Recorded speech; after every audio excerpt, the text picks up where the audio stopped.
Well, we just talked at length about the market revolution, what it was, and what some of its effects were, in a practical sense, on the economy.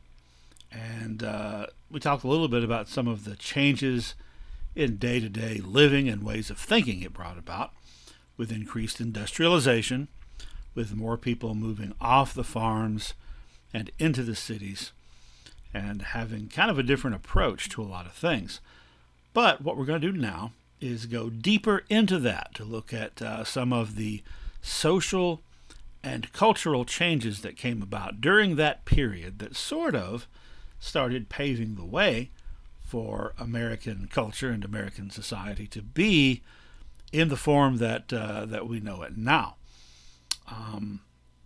However, I want to look also at some of the other things that were going on at around the same time in the country and around the world that were all sort of interconnected with the market revolution. Now, for one thing, the market revolution, you will recall, is kind of like the result of the union between the Industrial Revolution and that offshoot of the Industrial Revolution, the Transportation Revolution, particularly specifically in the United States, because the U.S. was such a large, geographically large country compared to European countries. Now, in Europe, it wasn't so much a revolution in the same sense as it was in the U.S., but the Industrial Revolution was hugely impactful, obviously.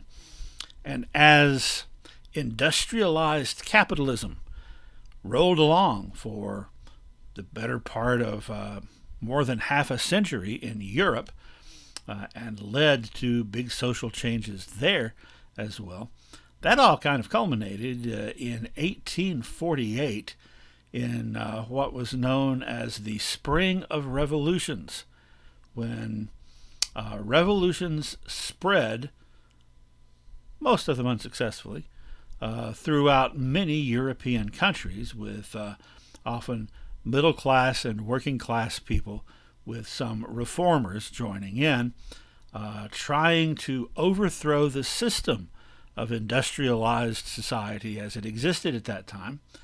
And one of the more famous examples of this in 1848 happened in France. And if you have seen or read Les Miserables, this is the backdrop for that story, for the climax of that story there on the barricades. And around that same time in 1848, guy on the left there, whose name was Karl Marx, published a pamphlet called The Communist Manifesto. And about 20 years later, he would write his best known and most influential work, Das Kapital. We're not going to go into much detail about Marx, but I am going to mention some of the concepts in a little bit to look at how they tie in with the stuff we're talking about, and also just because so that you will recognize them, because a lot of his concepts are used regularly in history, in the English department, in sociology for terminology. All right, so that's happening in Europe. Remember the market revolution roughly in the U.S., 1820 to 1850. And it ran kind of concurrently with what is known as the Age of Jackson, or the Jacksonian Era, named after President Andrew Jackson, who certainly wasn't president for this 40-year period. In fact, he wasn't even alive through this whole 40-year period of 1820 to 1860. He died in 1845. He was president. He was elected president for the first time in 1828, although he ran and won the popular vote in 1824. Then he was reelected in 1832. But his influence, the influence of his policies, and sort of the association of Jackson with the big changes going on, kind of outlasted even Jackson's life, all the way up to the eve of the Civil War. So, you got the market revolution, you have the Age of Jackson, And this period was also part of what is known as the Victorian Era in Great Britain, but also in the United States. Now, the Victorian Era is named for Queen Victoria, who was crowned queen in 1837 and reigned until her death in 1901. So the Victorian Era is most of the 19th century. A lot of historians will actually begin the periodization of that era before she was crowned and say roughly from 1830 to 1900. Now, it wasn't exactly the same, but a lot of the changes taking place in the U.S. also took place in Great Britain. And that, the United States, circa 1840, 1850, all the way up to 1880s and so forth, sometimes referred to as the Victorian America, because it was taking place during this time period. So that means that the period from 1830 to about 1850 is usually called the early Victorian era. So that's what we have going on. The market revolution. You've got the age of Jackson, the Victorian era, all of those things closely interconnected. And you've just got the age of revolution in general that starts happening in Europe, that is based on labor unrest and class unrest, and it's not going to translate the same way in the United States during that time period, but there will be repercussions, there will be echoes that will sort of reach the U.S. later in the 19th century. Well, the Victorian era in Britain and the U.S. is often associated with a sense of sexual repression, of Puritanism. In fact, the Puritans kind of get a bad rap in the modern era, in the 21st century, because the fact is a lot of stuff that people today will call puritanical is not stuff the Puritans did or believed, but it's rather Victorian. So there were some big changes in how people looked at life and lived life, where the elemental passions were concerned. The English expression, keep a stiff upper lip. Don't let your lip quiver. Don't show emotion. So this period, and again, this is all tied together, and it's all repercussions and reactions to the Industrial Revolution and the Market Revolution. This led to the rise of respectability. Be respectable. And respectability became, for much of the 19th century, one of the paramount concerns of Americans and Britons. So that means to be respectable, you have to behave in a certain way. And that certain way primarily is you have to control yourself, control your emotions, control your baser urges. And you have to conform socially, because everyone else, it is implied, is trying to be respectable and to be respected for their respectability. So you have to fit in. Think about expressions like, you can't do this or you can't do that because what would the neighbors think? Or you can't do this or you can't do that because that's not how it's done in the proper home.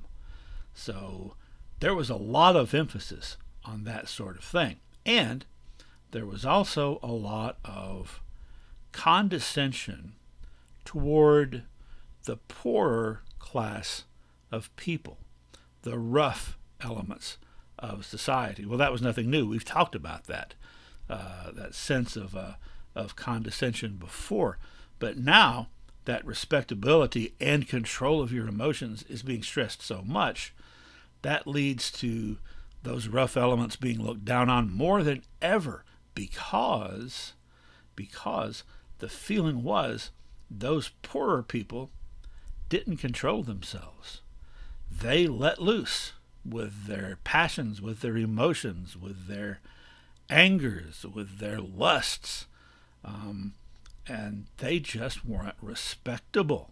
And that's what you have to do. You have to be respectable. You have to make sure you're not doing anything that could be questioned, that could bring your morality into question, your respectability.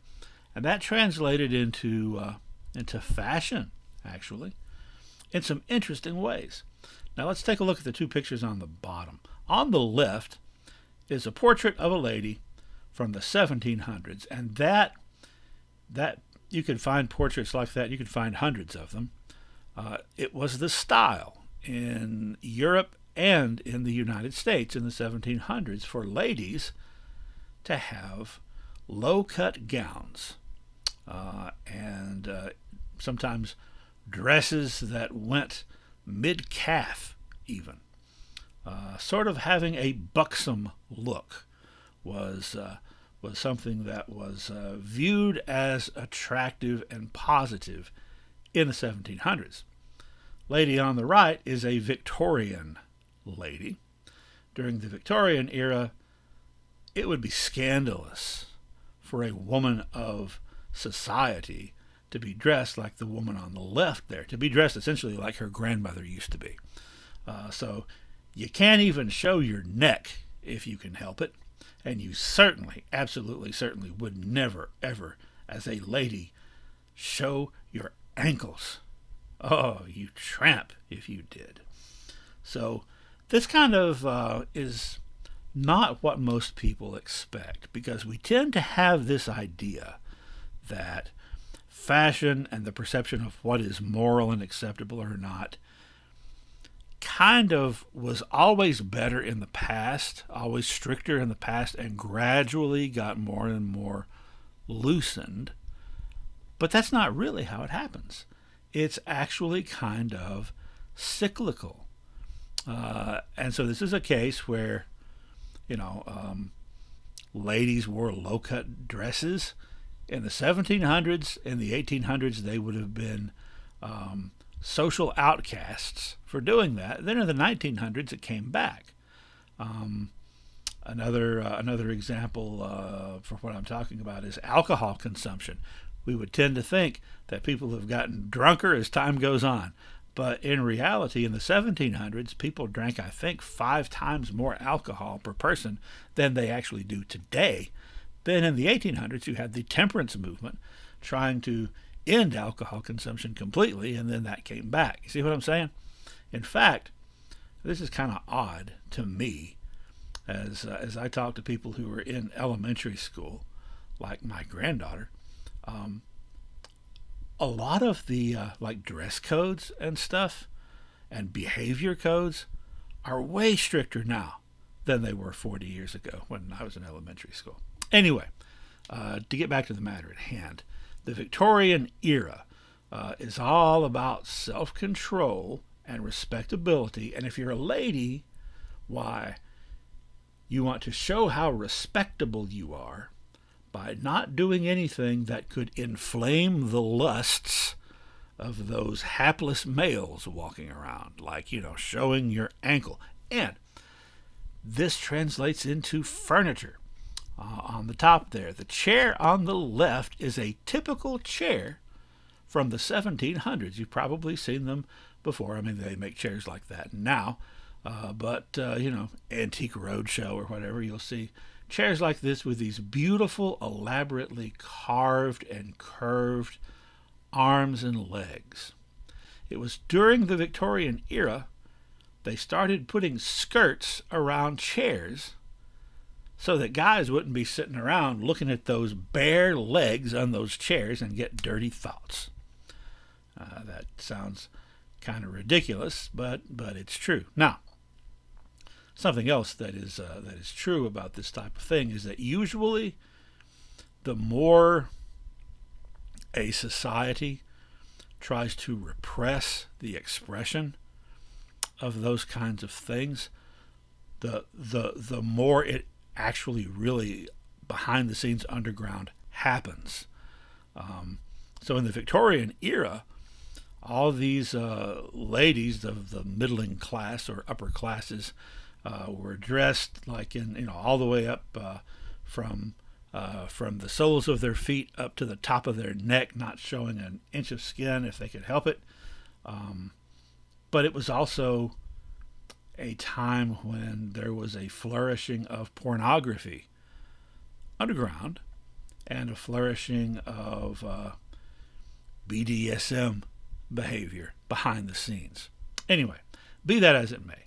So, respectability. That's what I'm really going to be stressing here, and what that means, and how it gets expressed. So, we're going to take a deep dive into that in a moment. But first, I want to come back to Karl Marx.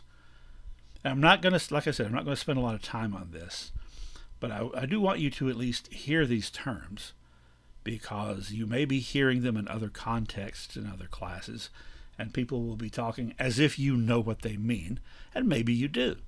But I've noticed that these works and concepts are not explored the way that they used to be in college, and certainly not in high school. So, Marxist terms for class. You know how I like my pyramids, so I got one for you.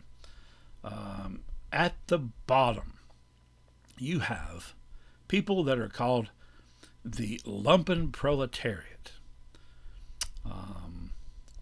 Then above them, the larger group, the proletariat, which is the working class. The lumpen proletariat are they're the lower class, but lumpen carries a meaning of ragged, and also in the 1800s, I think it could sometimes carry the meaning of nefarious or thuggish.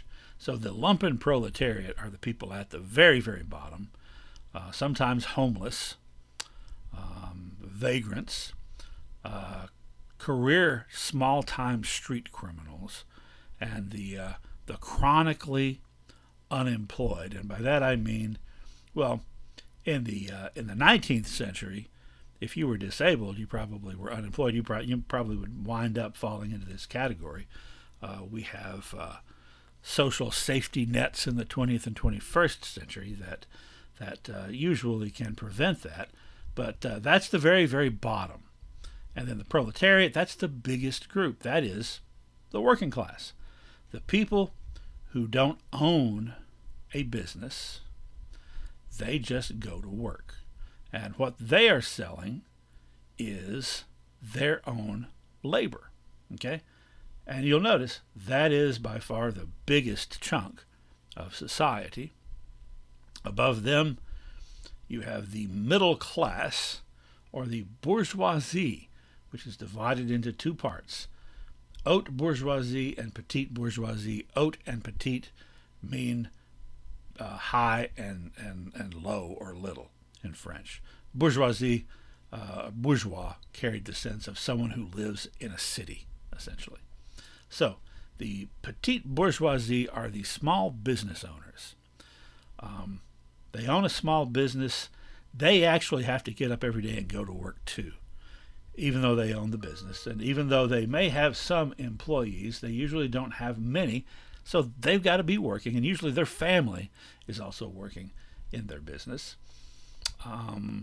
That also includes middle management in the service sector, which is big now, and doctors and lawyers, if they are small independent doctors and lawyers like that have a very small private practice, or if they're a doctor that works at a hospital or a lawyer that works at a law firm where they're not in charge, they're sort of like very, very, very, very junior. And then above them, the haute bourgeoisie, the upper middle class. That's where a lot of the control is over labor. Those are the people who own the means of production, the people that own larger businesses, factories, and so forth. and employ a lot of people.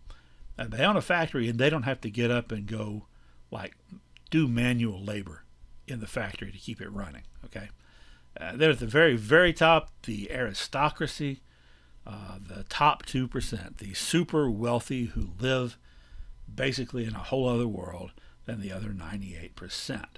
So those terms, when you hear them, I hope that you can recall at least somewhat about what they mean. But now we're going to take a deep dive into class and respectability. And we're going to do that by looking at the wheel of respectability. Now, this is a concept that was developed by my friend and mentor, Dr. Bill Sutton, who taught that at the University of Illinois High School for many, many years to many, many people, and with whom I worked quite a bit under his tutelage. So this is going to be some imaging, some modeling to help us to visualize what some of this stuff means by virtue of looking at this wheel. All right, Suttons Wheel of Respectability. Basic definition right there in the center. Liberal Republican core turns on limits and control and power and privilege and restraint of elemental passions and access to power. So liberal Republican core. Classical liberalism, classical republicanism, 18th century liberalism and republicanism, which means basically liberalism is an emphasis on the rights of the individual, and republicanism is an emphasis on civic virtue, civic duty, and promoting the greater good of the community. So those two things in balance, essentially what made America in the 18th century. So that core, turning on two axes. So you have the axis of limits, that is vertical here. Limits, that is the amount of limitations you impose on yourself, the amount of self-control that you show. So higher that you are on there, the more self-control, the lower on the wheel, the less.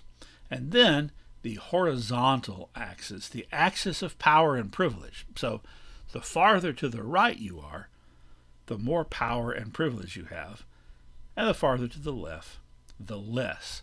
So that people are divided into the essentially three main classes, right? The very, very poor, who, and this concept, these concepts developed in the 1840s, essentially. So the very, very poor came to be regarded as depraved and dependent.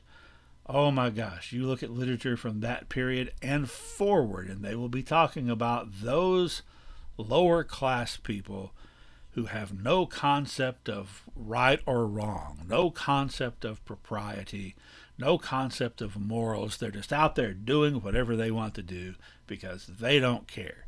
That's how they're looked at. The middling classes, today we would say middle class, but in the 19th century, middling class was most often used. Those are the members of society who are useful and productive, which that is the big plus.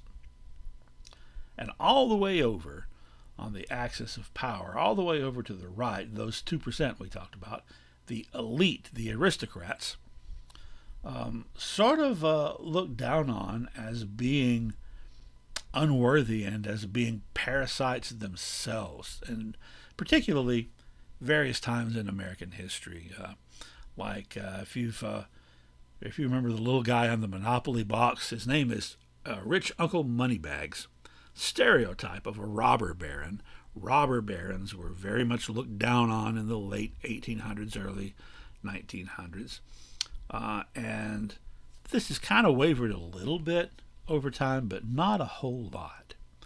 So, here are some examples of some of these types of folks. So over on the rough, here you got the stereotype, and these are there's a lot of stereotypes in how in this, not because the wheel is stereotyped, but because it's about perceptions of people, and the perceptions of people are often based on stereotypes. So there you've got the rough class. That is the lumpen proletariat. That is the homeless people, and it is the criminals, the thugs, the quote unquote white trash. Here's the guy in the very old and beat up trailer with an old and beat up vehicle. So that's the rough, and they're viewed as depraved and dependent. And then over on the right, you got a picture of John F. Kennedy, who came from a very wealthy family. And I don't know, some of my students probably won't even recognize Paris Hilton. It's a little out of date. I should have put a Kardashian on here, but I can't tell them apart. Anyway, so the very, very, very extremely wealthy. It sort of is like what Alexis de Tocqueville remarked on when he was touring America, that you couldn't tell someone's social class by looking at their clothes, because a lot of the really rich people that he met, essentially, and I'm paraphrasing, dressed like bums because they didn't care. Whereas a lot of the what we would call middling class people spent what money they had to get nice clothes so they could look richer than they were, right? So both of these groups, the proto-aristocrats and the rough, are down in the negatives on this axis of limits. So they're viewed by the people in the middle class, as equally kind of negative, kind of a drain on society. I would point out that I showed the picture of the sort of stereotypical redneck person.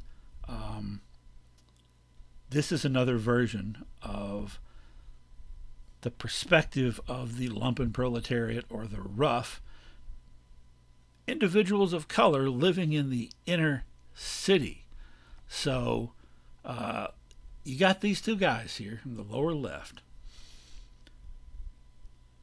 Maybe I'm saying something that you already know but have never articulated. But in the 21st century, people on the political left tend to demonize that guy on the right there.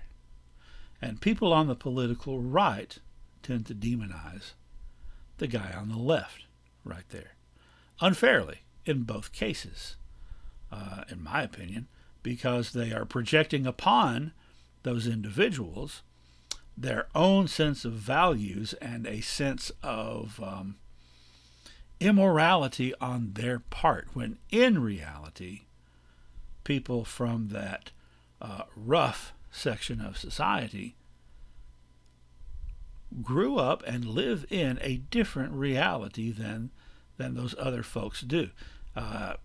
And this shapes how you look at life. This shapes how you react in certain circumstances. And this explains why when someone from the rough section of the wheel suddenly becomes really rich, they don't act like middle class people all of a sudden. They don't, start opening investment portfolios often and, saving and doing all that stuff, because that's foreign to them.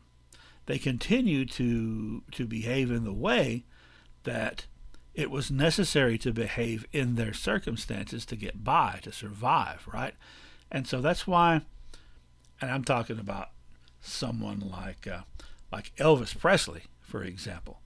would be an example, or various other musicians, black and white, who suddenly got rich, or athletes, or artists and entertainers of other kinds, often criticized by the media and by the middle class for their behavior because they're sort of acting outrageously, but their behavior is not outrageous in that rough sector. So that is a challenge, and I can tell you that personally, on a personal level, I have a very hard time understanding or even conceptualizing a lot of middle class thinking about money and investment funds and IRAs and mortgages and all that stuff, because my family never owned any property, never owned a home, and it's just not something that I ever heard or thought about, and it still is difficult for me.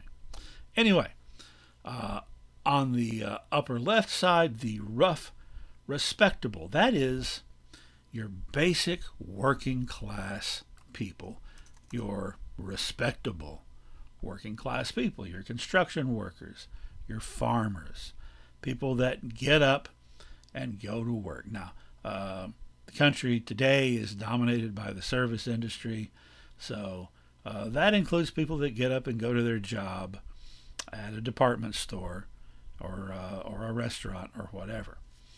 Okay. Then you've got the respectable proto-aristocratic, or essentially the middle class. You got the working class there in the upper left. You got the poor in the lower left, working class upper left. You got the middle class there in the upper right. And then, again, in the lower right, the elites, the aristocrats, the multimillionaires, the top 2%, who have often been portrayed in American culture as being just unconstrained, unrestrained, doing whatever the heck they want to do. The same way that the people on the very poorest end of the spectrum have been viewed.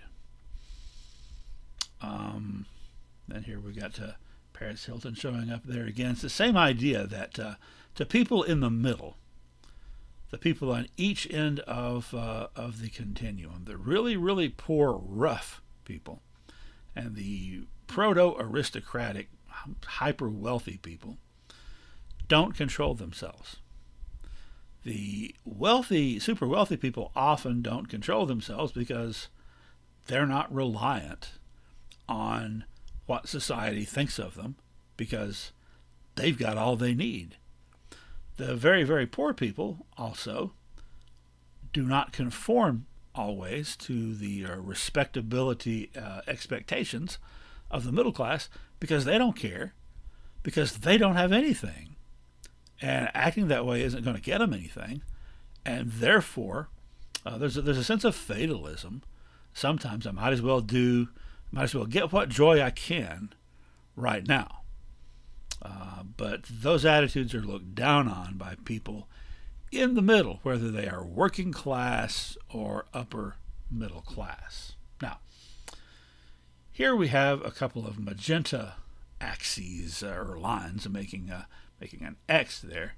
These are what Dr. Sutton calls the lines of antipathy. Antipathy, in case you don't know, means you don't like something. So, here's how that works. People over there on the rough end of the spectrum, lower left, they have strong dislike often, not for the super rich, but for the upper middle class, the middle class. And the feeling is mutual. Sometimes you will hear news stories, or maybe where you live this will happen. I've seen it happen before. A city will propose extending the bus lines farther up away from the city, the center of the city, extending the bus lines so people can travel further on public transportation. That sounds like a win-win, right? That sounds like a good thing. But a lot of times, people living in the suburbs, middle class people, do not want bus service coming to their neighborhoods because it means poor people can come to their neighborhood, and they don't want that. Um, there's also frequently talk in politics or on the news about low income housing, federally subsidized housing to help poor people, and middle class people being concerned, bent out of shape sometimes, if that poorer housing is too close to where they live. So, lines of antipathy. And then, the people, the rough class, get really ticked off at the middle class people for having those attitudes about them, and will refer to them as, the big shots, the big wigs, who think they're better than they are, right? And then you've got the rough, respectable, that is basic working class people. They don't mind middle class people at all. In fact, they're often trying to work to become part of that middle class. But they don't like those super wealthy people. Now, I say they're often trying to work to become middle class. It is not uncommon, although it's also not common. It's not uncommon for someone to move up one square or one wedge clockwise on this wheel. Like if you're from the rough class, you might make it into the rough, respectable class. You probably won't make 2 jumps, and you almost certainly won't make 3. It does happen, but very rarely. Very rarely.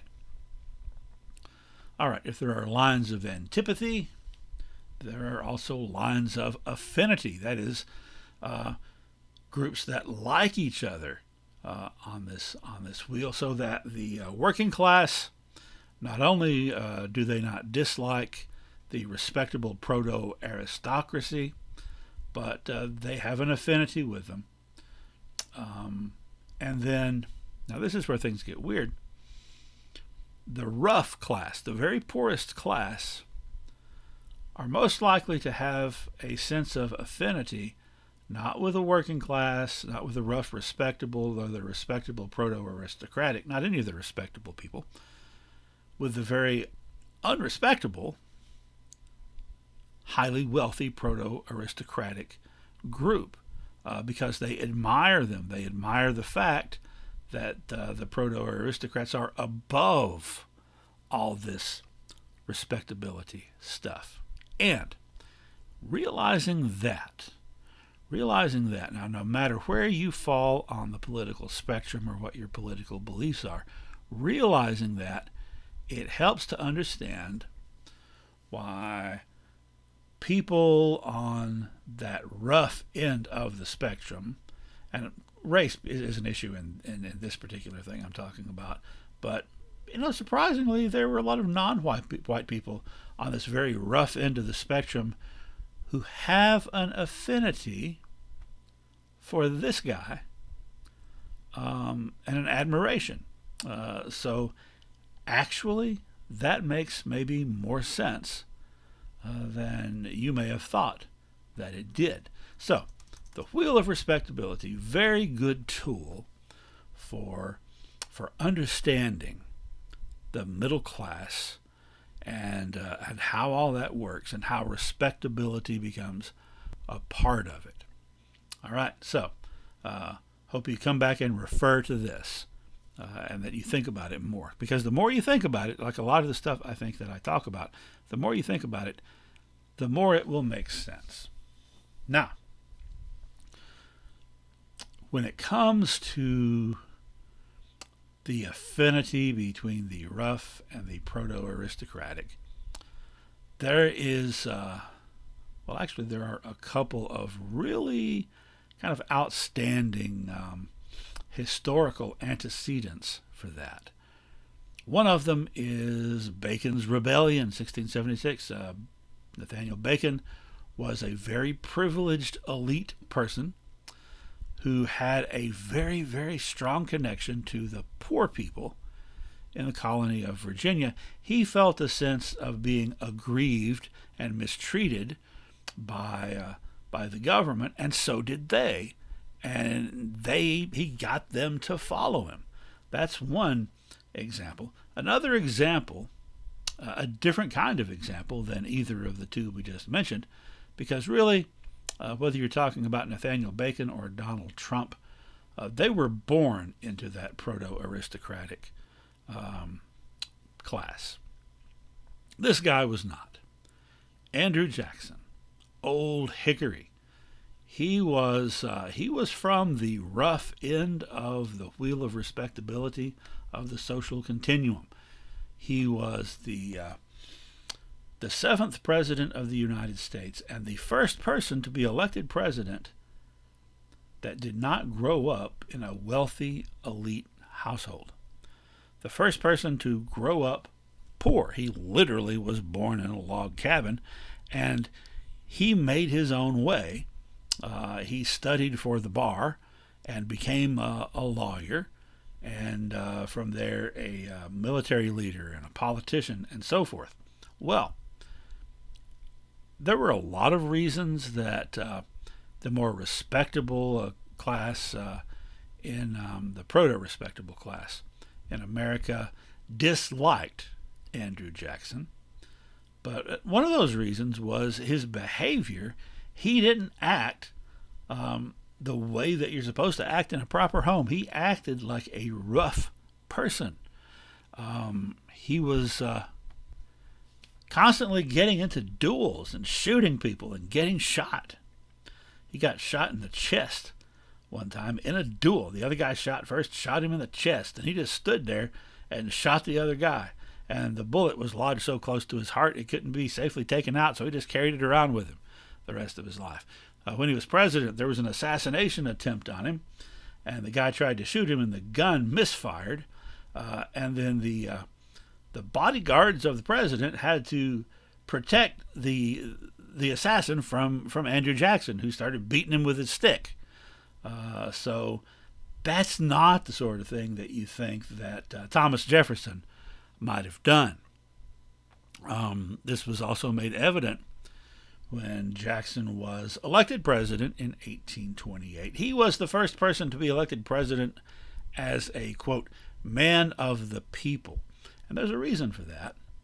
The reason for that is it had only been over the previous few years that the various states had gotten rid of their rules that you have to own a certain amount of property to be able to vote. So by the time Jackson ran for president the second time in 28, there was universal white male suffrage in every state. So poor people and working class people, men, white men, who couldn't vote before, now can vote. And they're not voting for a proto-aristocrat, upper middle class person. They're voting for this very, very rough, very wealthy by this time, Andrew Jackson. And when he was sworn in at his inauguration, he made it open to the public, which had never been done before, and lots of people came swarming in, and all the upper class Washingtonians were just shocked at all these common and vulgar people and farmers and stuff crowding in on the White House, climbing in the windows. A bunch of farmers brought their pigs with them, and there were pigs running through the halls of the White House. Everybody was aghast, except Andrew Jackson, because he was cementing his reputation as a man of the people. And really what he was doing was he was cementing that bond of roughness that in his case he had skipped 2 or 3 sections on that wheel, but he was still at heart that rough-hewn individual. Now, there's all this talk both today and previously about how folks on the margins were looked down on, especially people in the back country. And I talked about this a little bit before, about how there were some changes in attitudes toward the people living in the back country around this time. And so let's talk about that a little bit.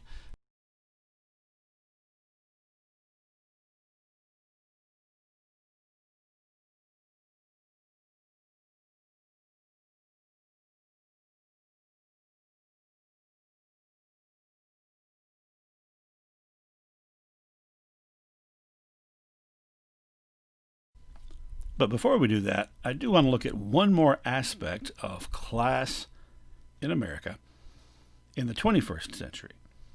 And that is these numbers here on the right, the number of people who are lower or working class in America as of 2018, the most recent numbers at the time of this recording. The number who are lower in working class, the number who are middle and upper middle, and the number of people who are upper class. And then on the left, that chart goes back for, up to 2016. It goes back 16 years to 2000. And that reflects what what class Americans think they're in. All right. So first, the reality. In 2018, the average American income was $63,000 a year. So to be qualified as working class or lower class, you had to make less than 2/3 of the national average, so $42,000 a year. 29% of Americans, almost a third of Americans, were in that category. To be in the upper class, that is above $200,000 a year, and that's 19% of the population. Now, to get up to the top 1%, you'd have to make about $500,000 a year or more. So I would imagine millionaires are actually, the top 1/2 of 1%. Now, these numbers haven't changed that much over the last 20 years. Back in 2000, I think the middle class was 54%, and the lower and working class was 28, upper class was 18. So that's where that 2-point differential came from. So roughly, it's been about the same over the last 20 years. Now, over the last 50 years, it has changed. In 1970, it was over 60% of Americans who were actually middle class. Okay, so that's the reality. Now let's look at the perception. The percentage of people over time who view themselves as upper middle class or middle class is in 2016, and by the way, the numbers in 2016 were about the same as 2018 for the reality. So 2016, about 51% of people, when the reality was 52% of people. So that's pretty spot on. Although it had changed over the previous 16 years. 16 years earlier, it had fallen actually 12 points. In the year 2000, when the reality was about the same so far as percentages, more people thought they were middle class actually than actually were at that time. Now, how many people think they're working class or even lower class? That has risen substantially by actually a little more than the same number. 20 years ago, it was 33%, and now it's 48%. That's a 15-point increase who think they are working class or lower class. And you'll notice that's actually about 20 points higher, 19 points higher than the reality. Then let's take a look at upper class. This is the most revealing. That has people who think they are upper class has fallen from a high of 3% in 2000 to about 1% now. Now, why is that interesting? Because it's 19%. It's 19 times higher than people self-reference themselves. So in other words, for every 19 people who are upper class, 18 of them will tell you they're not, that they're middle class. And they tell themselves that they're middle class. There has been, it seems, over the last 15 years, particularly, I noticed that the big change happened right around 2008, 2009, so far as working class, which that's when the economy collapsed. After the economy collapsed, people were more likely to think of themselves as poor, whether that was the reality or not, and that may be because they had some changes in their circumstance that maybe weren't as drastic as they felt. But it really is revealing that that so many people who are upper class don't think of themselves that way. And you know why that is? I mean, in fact, I bet you know lots of people who are in that 19%. You may be one of them. And I bet you don't think of yourself as upper class. And you know why I think that is? Because it's still not respectable in America to consider yourself upper class. And that means you don't want other people to consider you upper class. Because you want to be in the middle. And viewed as either respectable middle class or that rough respectable that we talked about. Poor, but respectable. All right. Well, think about that, and we will go back to the 19th century now.